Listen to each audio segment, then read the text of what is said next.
Pasižiūrėsim, ar tu nieko nesakysi. Ne, tikrai Roma nesakysiu nieko. Gerai, pasižiūrėsim. Sveiki visi, labas Mo ir labai malonu visus matyti atvykusius į kūčių epizodą. Pas močiutę atėjo dantukų fėja, o kalėdų senelis naujų dantų dar neatnešė.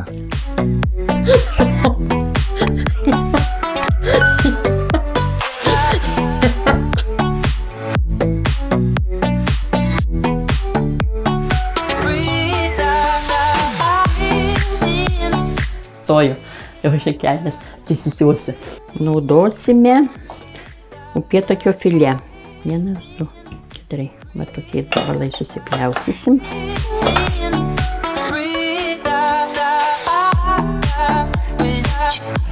Čia tau tas mažesnis gabaliukas, man didesnis, man. Gerai. Galėsi valgyti patį didžiausią.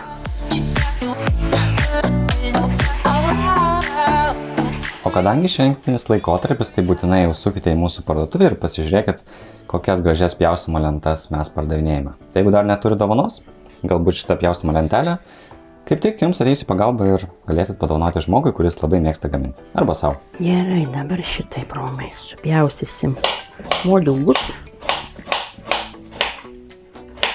Man tai skaniausiai kepti moliūgai, Romai. Aha. Man tai šitų dalykų tai bus skaniausias žuvis tikriausiai. Tu tai žinai, kaip mėsą mėgsti valgyti, tau ir žuvis skanu bus irgi. Galima čia kitokią žuvį naudoti?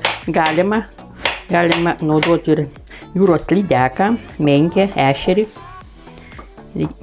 Ką tik tai nori? Ką tik tai nori, taip. Taip, ant šitos lentelės pjausi tarp patogumo. Labai svarbu, kad gražu, tai ir patogu. Bet žinai, irgi tas toks dalykas, kad labai daug gali visko sudėti, taip patogiai. Tuo labiau ir labai gražu. Supjaustom morkas.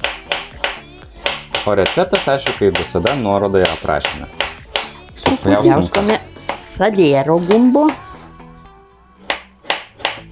Žinai, ką man pagalvojau?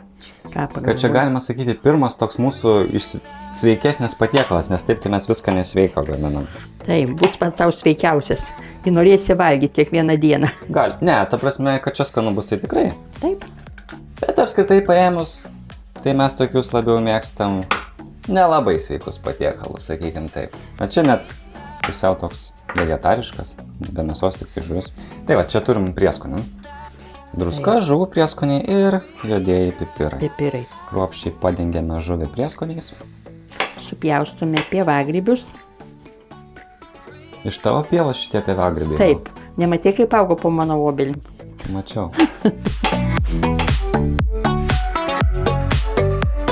Supjaustome svogūną. Subersime svogūnus. Supjaustome česnakus. Viską ant žuvies. Sumaišom, Romai, ir užpilam šiantų. Pašlakstysime šiek tiek aliejaus.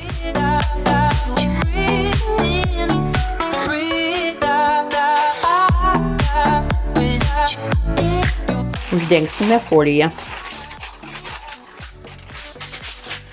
Įdedame į orkaitę, temperatūra 200 laipsnių.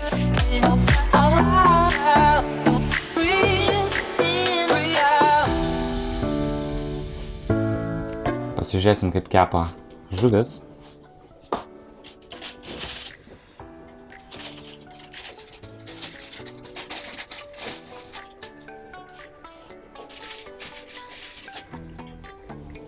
Nu, kaip galvoji?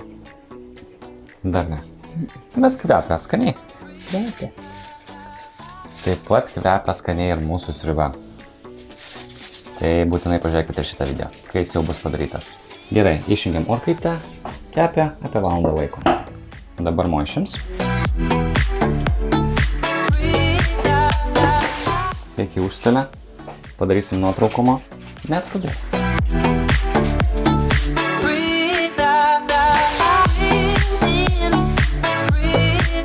Ką čia užsakymą gavai, Mo? Gavau užsakymą. Tavo broliui. Ir kas dabar? Įspausim citrinos sulčių. Oi, kaip nebėga visai tos sultis. Tai paspausti čia nebijok, nu. Ir tu užtaisai? Jo, užtaisyta jau. Mirksi ten raudonas, ne? Gerai. Prašom valgyti, ponas. Ačiū, kad pagaminai.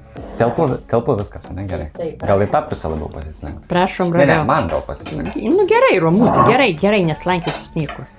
Prašom ragauti. Gerai. Nesitoj aš eisiu valgyti, nes viskas atšals. Gerai, paragausime.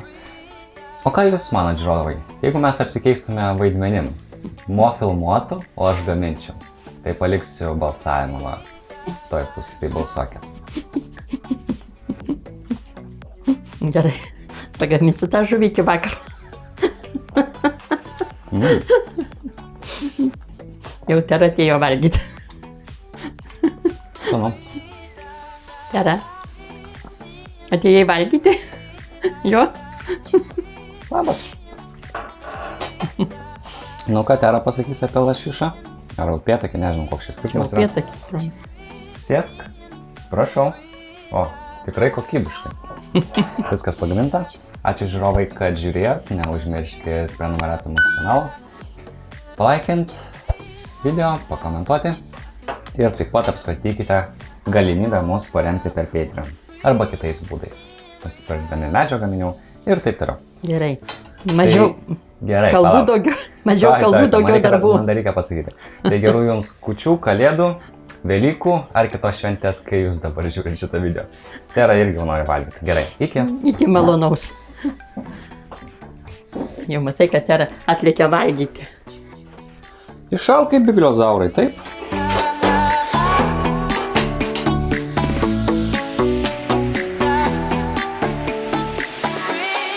Kai valgysi, pasakysiu. Palauk. Tuoj mes su Mo ragausim, bet dar prieš tai vieną dalyką noriu pasakyti. Jeigu ieškot dovanos kalėdoms ar kitai progai, tai mes galėtume jums pasiūlyti pjaustymo lentą. Būtent tokias lentas ir mes patys naudojame. Čia pati didžiausia. Čia tokia su skyle, plonesnė ir dar tokia mažesnė. Tai va, o mes dabar ragausim.